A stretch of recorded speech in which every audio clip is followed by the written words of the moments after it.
కన్నడ చిత్ర పరిశ్రమలో కాంతార ఒక చరిత్ర సృష్టించింది. అతి తక్కువ బడ్జెట్తో ఆ సినిమాని తెరకెక్కించి భారీ విజయాన్ని సొంతం చేసుకొని ప్రొడ్యూసర్లకి కనక వర్షం కురిపించింది. ఇప్పుడు కాంతారాకి సంబంధించినటువంటి ప్రీక్వెల్ రాబోతోంది.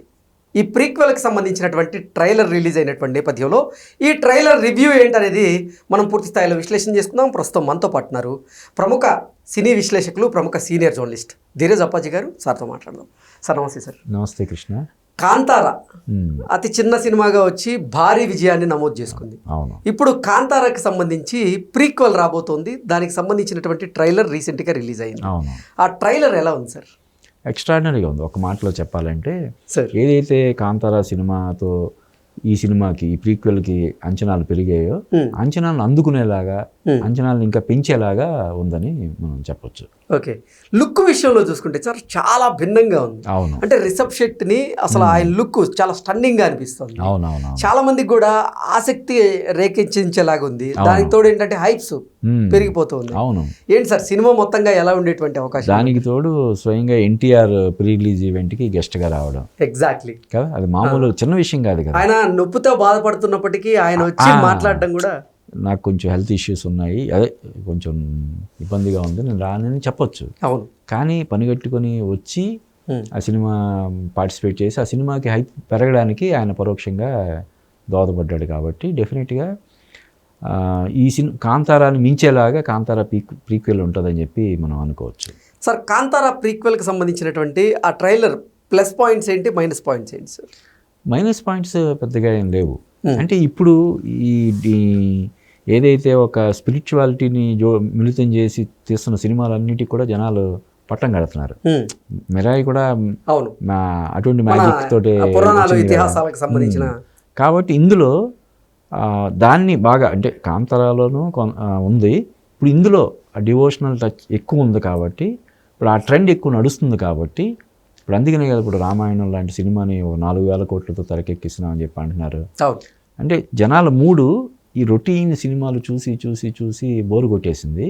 అందుకని ఇలాగా డివైన్ టచ్ ఉన్నటువంటి సినిమాలకి బ్రహ్మరథం పడుతున్నారు. కాబట్టి ఈ సినిమా కూడా మంచి ఆదరణ ఉంటుందని చెప్పి మనం ఎక్స్పెక్ట్ చేయొచ్చు. కాకపోతే దీన్ని ఈ క్రేజ్ని క్యాష్ చేసుకోవడం కోసం మన తెలుగు రాష్ట్రాల్లో ఈ సినిమాకు కూడా టికెట్ రేట్లు పెంచడాన్ని చాలామంది తప్పు పడుతున్నారు కదా. అంటే సరే, మన తెలుగులో కొన్ని సినిమాలు తీశారు, దానికి ఎక్కువ ఖర్చు అయింది, దాన్ని వెనక్కి రాబట్టుకోవడం కోసం అని చెప్పి టికెట్ రేటు పెంచారంటే ఓకే, నిజానికి అది కూడా తప్పే కదా. ఈ ఓన్లీ ఈ సినిమా, ఒక సినిమా బడ్జెట్లో ఎక్కువ శాతం హీరోకి, డైరెక్టర్కి, లేదంటే వీళ్ళకి ఇచ్చే రెమ్యునరేషన్లే ఉంటున్నాయి. మేకింగ్కి పెట్టేది ఇంత, రెమ్యునరేషన్లకి ఎంత అన్నట్టు ఉంది పరిస్థితి. అటువంటిది అసలు మన తెలుగు వాళ్ళు ఒక్కడు కూడా పనిచేయనటువంటి ఒక సినిమాకి దానికి కూడా టికెట్ రేట్లు పెంచుకోవడానికి పర్మిషన్ ఇవ్వడం ఏంటి ప్రభుత్వం? అందుకనే ఇప్పుడు దానికి ప్రివ్యూలకి ఏదైతే ఈ క్రేజ్ని క్యాష్ చేసుకుందాం అని చెప్పి వాళ్ళు ప్రివ్యూలు, అంటే ఒకటి టికెట్ రేట్ పెంచుకోవడానికి పర్మిషన్ తీసుకొని ప్రివ్యూలకు కూడా పర్మిషన్ తీసుకొని వేస్తున్నారో దానికి అసలు ఎవరు కూడా ఆడియన్స్ ఇంట్రెస్ట్ చూపించలేదు. రేపు సినిమా కాంతారా లాగే ఉంది, కాంతారాని మించి ఉందనే టాక్ వస్తే అప్పుడు చూస్తారేమో. కానీ ఈ టికెట్ రేట్లు పెంచడం వల్ల డెఫినెట్గా ఇప్పుడు మొన్న ఓజీ సినిమా కూడా అది ఒక విలన్ లాగా మారింది. టికెట్ రేట్లు పెంచడం అంటే common audience, Pawan Kalyan fans, వీరాభిమానులు అయినా కూడా థియేటర్లకు రాని పరిస్థితి ఉంది అని చెప్పి కొన్ని విమర్శలు ఎలాగైతే వచ్చాయో అది కాంతారాకు కూడా వర్తిస్తుంది. ఓకే, ఏంటి సార్ అంటే అన్ని సినిమాలు ఈ మధ్య కాలంలో చూసుకున్నట్లయితే సీక్వెల్ చూస్తున్నాం, కానీ ఈ సినిమా ప్రీక్వెల్ వస్తుంది.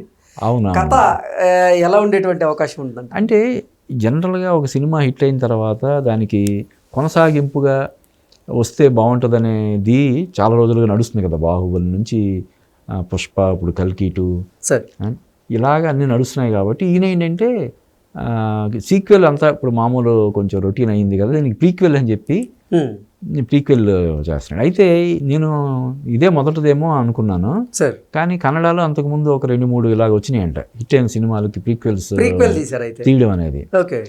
కాబట్టి ఇది ఆల్రెడీ ఏదైతే ఒక బలమైనటువంటి భావోద్వేగాలతోటి రూపొంది ఆ సినిమా పెద్ద విజయం సాధించింది. కాబట్టి దాన్ని ముందుకెళ్ళి చెప్పడం అనే ఒక ఇప్పుడు కొత్త ప్రక్రియ లాగా ఉంది కదా, ఇది దీనికి కూడా జనాలు ఆదరిస్తారని చెప్పి నాకు అనిపిస్తుంది.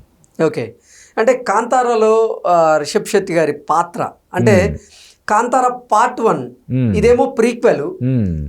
ఈ ప్రీక్వెల్ ఆయన పాత్ర ఎలా ఉండేటువంటి అవకాశం ఉంది? అంటే మనం జస్ట్ ట్రైలర్ని బట్టి క్యారెక్టర్స్ కానీ లేకపోతే ఇంకోటి కానీ కథ ఏంటి అన్నది మనం పూర్తిగా అంచనా వేయలేం, కానీ అది చూస్తే కాంతారాన్ని మించిన ఎమోషన్స్ ఉన్నాయని అంటే హనుమంతుని వారి పాత్రలో రిషబ్ శెట్టి నటించినట్లుగా కూడా కొన్ని వార్తలు వస్తూ ఉన్నాయి. అవును, అంటే అదే ఏదైనా సరే ట్రైలర్లో చూపించి జస్ట్ కొన్ని విజువల్స్ని బట్టి మనం పూర్తిగా కథ ఏంటన్నది మనం చెప్పలేము. కానీ ఇదేంటంటే కొంచెం బాగా వెనక్కి వెళ్ళి ప్రీక్వెల్ అంటే ఏదో జస్ట్ కాకుండా రాజులు నాటి కాలంలోకి వెళ్ళిపోయినట్టు మనకు తెలుస్తుంది కదా. దానికి అంటే మామూలుగానే మనం కొంచెం పీరియాడిక్ బ్యాక్డ్రాప్ సినిమాలకి కొంచెం ఆదరణ ఎక్కువ ఉంటుంది. కరెక్ట్గా కనుక అవి కథా కథనాలని ఇది చేస్తే బాగుంటుంది. అంటే ఏం లేదు, మనం రోజు పిజ్జా బర్గర్లో తినే వాళ్ళకి చక్కగా మంచి విందు భోజనం లాంటిది, ఓ తెలుగింటి భోజనం లాంటిది పెడితే ఎలాగైతే వాళ్ళు కొత్తగా ఫీల్ అవుతారో అలాగనమాట. ఇప్పుడు వచ్చే అన్ని రివెంజ్ యాక్షన్ ఈ సినిమాలు చూసి మధ్యలో ఒక హనుమానను లేకపోతే ఇలా ఇటువంటి సినిమాలు వచ్చినప్పుడు జనాలు డెఫినెట్గా దాని మొగ్గు చూపుతున్నారు. ఇప్పుడు కాంతారా ప్రీక్వెల్ కూడా విజువల్ వండర్ గా ఉందని, విజువల్ ఫీస్ట్ అవును ఇవ్వబోతున్నారు, రెడీ అయ్యారు అన్నట్టుగా. అవును, నువ్వు అన్నట్టు చాలా పరిమితమైనటువంటి బడ్జెట్లోనే అతను ఒక అద్భుతమైనటువంటి అవుట్పుట్ తీసుకొచ్చాడు రిషబ్ శెట్టి. అటువంటిది ఈ సినిమా 100 కోట్ల బడ్జెట్ అంటున్నారు. అంతకుముందు దాన్ని 10 కోట్ల లోపు బడ్జెట్లో తీశారు, అది 400 కోట్లు కలెక్ట్ చేసింది. అంటే నీకు 10 కోట్ల లోపు బడ్జెట్తోనే కాంతారా లాంటి ఒక ఎక్స్ట్రాడినరీ సినిమాని తీయగలిగినటువంటి రిషబ్ శెట్టి 100 కోట్ల బడ్జెట్ ఇస్తే ఇంకా ఏ విధంగా అతను తీసుకుంటాడు కదా. అంటే ముఖ్యంగా ఇందాక మనం చెప్పుకున్నాం, జనరల్గా ఒక సినిమా బడ్జెట్లో లైన్ షేర్ రెమ్యునరేషన్స్కి వెళ్ళిపోతుంది. కానీ ఇందులో రిషబ్ శెట్టి తప్ప మిగతా వాళ్ళందరూ మామూలు రెమ్యునరేషన్సే కదా. అతనే డైరెక్టర్ కమ్ హీరో కాబట్టి అతనికి రెమ్యునరేషన్ ఇచ్చి పక్కన పెడితే మిగతాదంతా సినిమా మేకింగ్ మీదే పెట్టుంటారు, అంతే కదా. ఎగ్జాక్ట్లీ. కాబట్టి అతను ఇంకా దాన్ని అవుట్పుట్ పరంగా ఇంకా ఎక్స్ట్రాడనరీగా ఉండేలాగా జాగ్రత్తలు తీసుకోవడానికి అవకాశం ఉంటుంది. కాబట్టి కూడా ఈ కాంతారా దీనికి విపరీతమైనటువంటి క్రేజ్ ఉంది. దానికి తగ్గట్టుగానే మన తెలుగు రాష్ట్రాల్లో దానికి ఇంచుమించు 90 కోట్లు బిజినెస్ అని చెప్పి అంటున్నారు.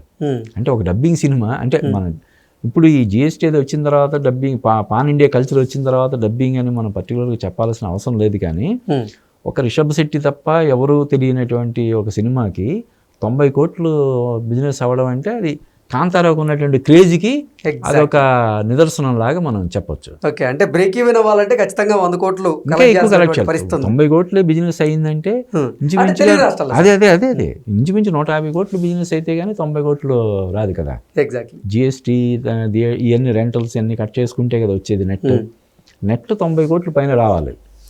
90 కోట్లు అంటే మళ్ళీ పబ్లిసిటీ ఖర్చులు కానీ మరొకటి అవి ఉంటాయి కదా, క్యూలు ఈఎఫ్ఓలు అవి ఇవన్నీ కలిపితే చాలా ఉంటుంది. కాబట్టి అది ఇంచుమించుగా 200 కోట్లు కలెక్ట్ చేయాలి. మరి చూడాలి, ఎందుకంటే ఇప్పుడు పక్క ఓజీ సెకండ్ వీక్లో కూడా స్ట్రాంగ్గా ఉంది, మిరాయి కూడా ఉంది, ఇంకోటి లిటిల్ హార్ట్స్ కూడా అక్కడక్కడ ఇంకా ఆడుతూనే ఉంది. ఇటువంటి పరిస్థితుల్లో వస్తున్నటువంటి కాంతారా ఎంత క్రేజ్ ఉన్నా కూడా ఎంతవరకు నిలబడుతుంది, ఈ అంచనాలకు తగ్గట్టుగా అంత వసూలు చేయగలుగుతుందా, అదొకటి. ఇంకొకటి ఏంటంటే అప్పుడు కాంతారా సినిమాలో ఎవరు ఎక్స్పెక్ట్ చేయలేదు, అందుకని షాక్ వాల్యూ ఎక్కువ ఉంది దానికి. ఇప్పుడు విపరీతమైనటువంటి అంచనాలతోటి థియేటర్కి వెళ్తే ఇప్పుడు మనం అనుకున్నాం చాలా తక్కువ బడ్జెట్లోనే అంత అద్భుతమైనటువంటి అవుట్పుట్ తీసుకొచ్చాడంటే 100 కోట్ల బడ్జెట్తో ఏదో మ్యాజిక్ చేస్తాడని చెప్పి మనం అనుకుంటున్నాం. ఇటువంటి అంచనాలతో థియేటర్కి వచ్చిన వాళ్ళు అంచనాలకు తగ్గట్టు లేకపోతే ఒకసారి డేలా పడిపోతారు. విఎఫ్ఎక్స్ చాలా అద్భుతంగా ఉన్నట్లుగా చాలా మంది చెప్తున్నారు. అవును నిజంగా అంటే కాంతారాలో కూడా అక్కడక్కడ విఎఫ్ఎక్స్ చాలా బాగుంది. అవును అదే విఎఫ్ఎక్స్ పరంగా ఎక్కడ అంటే ముఖ్యంగా ఈ సినిమా ప్రొడక్షన్ హౌస్ హాంబోలే ఫిల్మ్స్ వరుసగా వాళ్ళు కేజీఎఫ్ దగ్గర నుంచి వరుసగా కొడుతూనే ఉన్నారు. అవును, కేజీఎఫ్, కాంతారా, మొన్న వచ్చిన మహావతార నరసింహ. సో ఆ క్రాఫ్ట్ మీద వాళ్ళు పూర్తిగా పట్టు వచ్చేసింది. ఓకే, మహావతార నరసింహ అద్భుతంగా ఫుల్ యానిమేషన్ సినిమా కదా. అవును, మరి ఎంత కలెక్ట్ చేసింది? అది చాలా తక్కువ బడ్జెట్తో వచ్చింది. ఎంత కలెక్ట్ చేసింది అంటే కథా కథనాలు పర్ఫెక్ట్గా కుదిరితే స్టార్స్ అనేది స్టార్స్ గురించి పట్టించుకోరని నిరూపించినటువంటి సినిమా కదా. ఎగ్జాక్ట్. అన్ని యానిమేటెడ్ క్యారెక్టర్సే కదా మొత్తం అన్ని.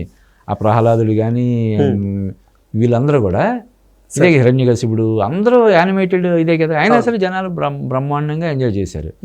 అదొక టెక్నికల్ వండర్ లాగా కదా. ఓన్లీ గ్రాఫిక్స్ తోటి, మ్యూజిక్ తోటి స్పెల్ బౌండ్ చేసి 100 కోట్లు కొల్లగొట్టారు సార్. కాబట్టి ఈ సినిమా కూడా టెక్నికల్గా మంచి, డెఫినెట్గా సినిమాటోగ్రఫీ కానీ, అజనీష్ లోకనాథ్ మ్యూజిక్ కానీ అన్నీ ఒక రేంజ్లో ఉన్నాయి. ఎంతవరకు ఈ అంచనాలు అందుకుంటుంది అన్నది వేచి చూడాలి. Okay sir, thank you so much. Okay Krishna.